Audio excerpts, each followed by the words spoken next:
Tales from the Dawn, a question of death. Jullus awoke to near darkness. He was but one of many soldiers, young and old, lying in tertium. Every ilm of the carriage floor was covered in bedrolls, leaving no room for careless movement.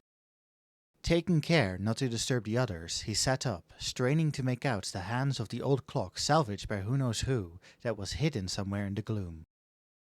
The near edge of dawn. Further down, beyond his sleeping fellows, was the wavering blue glow of the cerulean stove. It was not the cold that had roused him from his slumber. We're old friends now. Before accepting the Ilsebarth contingent's proffered aid, his people had little material, and certainly no magic to warm frozen fingers and toes. The exhaustion that often carried him to sleep still failed to prevent him from regularly stirring in the night. Thinking he might pass the time with fresh air at least, he reached down to drag his boots and bag towards him. Conscious of every noise, he dressed stealthily, holding his breath when Publius rolled over next to him. Fortunately, there came no word of complaint, and Jullus was free to slip out and mull over the events of the previous night in peace. They'd been huddled around a lamp in an out-of-the-way corner, the familiar scent of honey and spices wafting from their cradled mugs, one small comfort afforded by a surplus in rations. The conversation had again settled into a lull when Publius broke the silence. "I may just leave for Charlian." The grimacing youth, of an age with Jullus, though low in rank, had barely spoken a word all evening. Now that he had, none knew how to respond. It wasn't surprising, inevitable really. Survived the Telepharoi and final days they had, but Garlemald was still in a sorry state. The Emperor was gone, the Senate disbanded, and nations were hesitant to commit to any policy concerning the erstwhile Empire. There had been some hesitant steps toward forming an interim government, but neither Garlemald nor its neighbors had the means to establish one immediately. The provincial leaders were waiting to see which way the winds would blow, welcoming their countrymen home while making no moves to resurrect the empire themselves. Rumors that this or that province was poised to formally declare independence, or had as good as seceded already, ran rampant. It was only natural to give Garlemald up as a lost cause. Even as some returned to rebuild, others who had been tempered and taken to other nations for treatment petitioned to remain there, and these nations, Charlayan among them, welcomed the refugees with open arms. Though Publius might be the first among present company, he would not be the last to make a new home far from the old. Publius stared into his cup as the moments dragged on. In this nation of the fallen, what was left to say? "You should speak with Alphina or Alisaie on the morrow. They'll put you in contact with someone you can trust," Jullus ventured. The ever-helpful pair was staying at Camp Broken Glass, and like as not had plenty to be doing already, but he would be remiss not to mention it. "I'll do that." With that small gesture, the atmosphere changed. Publius exhaled in relief, and the others were soon offering their own words of encouragement and vows to meet again. Though their drinks had long gone cold, their cheers gave them warmth enough. "To our brothers and our homeland." The brisk winds carried away sleep's warm haze as Jullus climbed the slope that led out of the station. Beyond the shaft's angular portal, the weak morning light revealed the stark outline of his reality. The remaining spire of the once shining Palatium Novum stood alone in the city center, amongst homes reduced to steel skeletons and grey rubble. Beyond these unnatural hills loomed the Tower of Babel, grasping for the heavens. Tertium's surrounds had been spared out-and-out obliteration, but were dead all the same. None remained to hurry to work or school, or stagger home after a night on the town. None remained to clear snow from a neighbor's path, or rove helplessly in their dog's wake. The people who had given this place life a few short months ago were gone. How many even had the chance to say goodbye? Jullus breathed deep of the frozen air, but though its icy pinpricks grounded him in the present, it was powerless to dispel the long nightmare. The vision endured, implacable without regard for the dreamers. To the shrewdest of minds and the purest of hearts, fate offered no justice nor justification. Yet you would ask me why. That injury should have healed, yet it itched at him now, a scab that bled and bled, threatening to hollow him out from within. Even as he picked at it, his feet carried him forward, better to survey the surrounds for threats and into the silent city. Unforgiving grey, destruction and loss, all silent as the grave, as if even beasts preferred not to pick through these bones of an empire so early in the morn. A flash of movement caught his eye, a scrap of old newsprint trapped in the tumble-down debris of a roadside ruin, the last will and testament of someone's breakfast table. He drew closer, mindful of the potential for further collapse. I remember this. A special edition distributed on Unity Day several years past. The celebration commemorating Garlemald's founding and the heroes who had labored for the Empire was always a tremendous affair for residents of the capital, most of whom spent the day reveling. The eldest told stories of meager harvests and desperate clashes as choirs sang old marching songs. Hawkers along the avenues sold food, drinks, traditional adornments from the campi, and the latest Magitech baubles. Naught was more highly anticipated than the military parade, a show of strength and patriotism that never failed to inspire both awe and pride.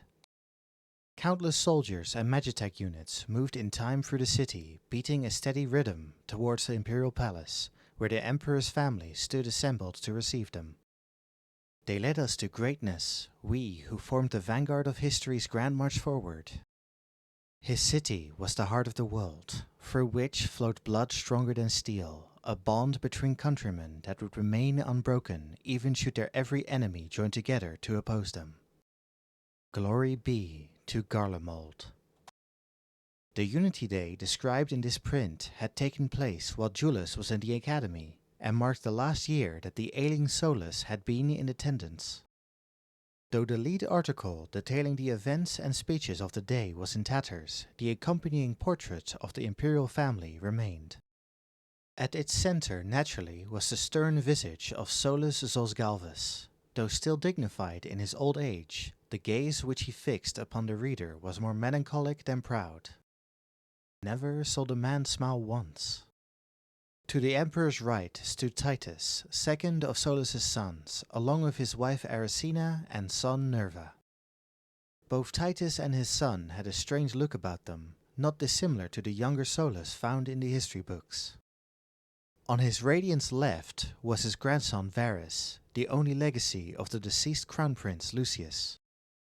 A proud one too. Varus was tall and broad of shoulder, and his comportment marked him a prime candidate for high legatus even then.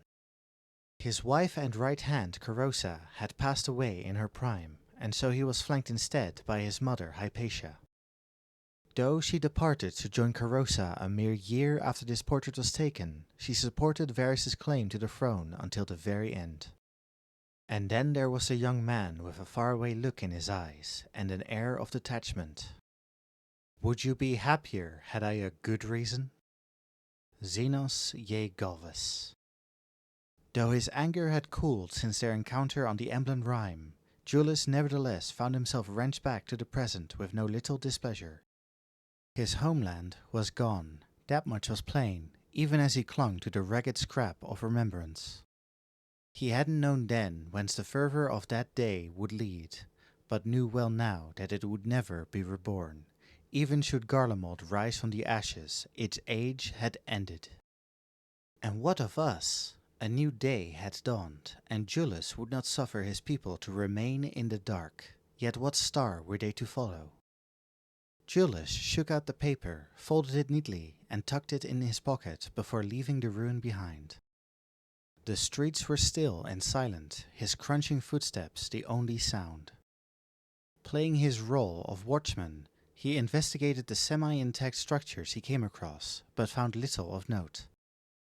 No food or supplies remained, only the detritus of peaceful lives, not worth saving then or now.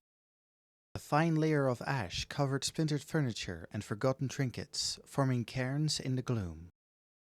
After a time, he arrived at the house he had never explored in his prior wanderings. With the roof torn off and the walls half crumbled, it seemed unlikely to hold anything of value, but he nevertheless picked his way through the frosted rubble that would have once formed the lintel. Once inside, he dusted himself off and took in his surroundings and drew a startled breath. Julius had seen enough death by now to recognize it at a glance. He approached the soldier and knelt to examine his corpse. Though the cold had prevented significant decay, it was clear he had died some time ago. Had it been during the war, the body would have been removed, so he could only be one of the tempered or their victims. The bite and scratch marks suggested the latter, like the scars my family gave me.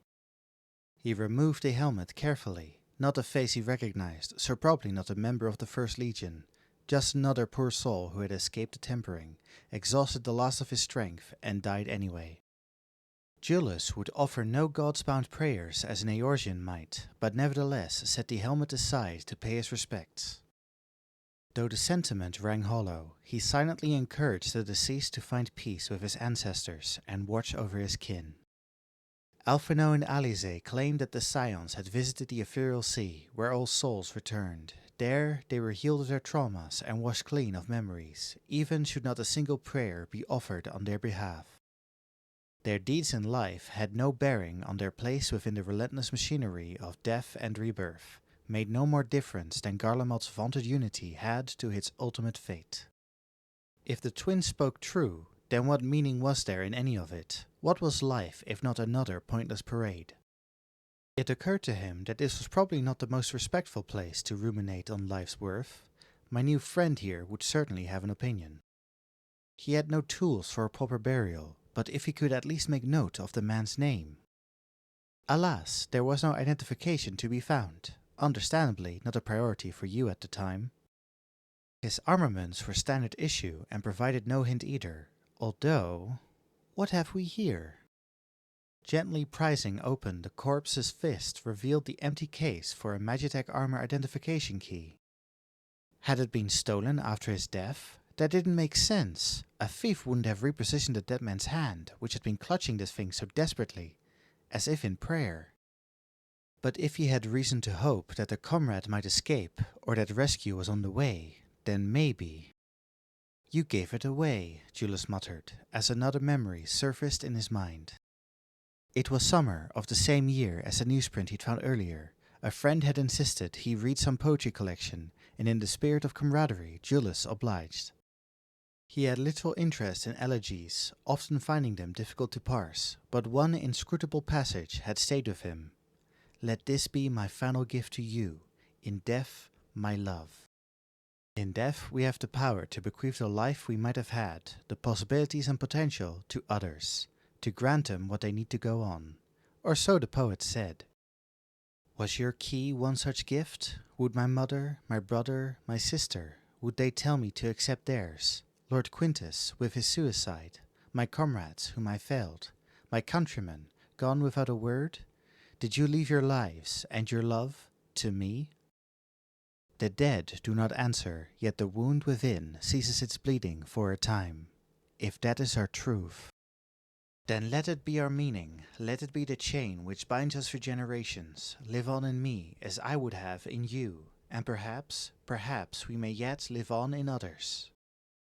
The dead do not answer, but light shines through the broken ceiling, and Julius follows it to behold a brightened sky. His comrades at Tertium will be waking soon. In apology and gratitude, he offers one last silent prayer to his kinsmen ere departing. Be at peace, and know that you are with me. Julius stands and forges ahead into the dawn. Thank you for listening to Tales from the Dawn, a question of death.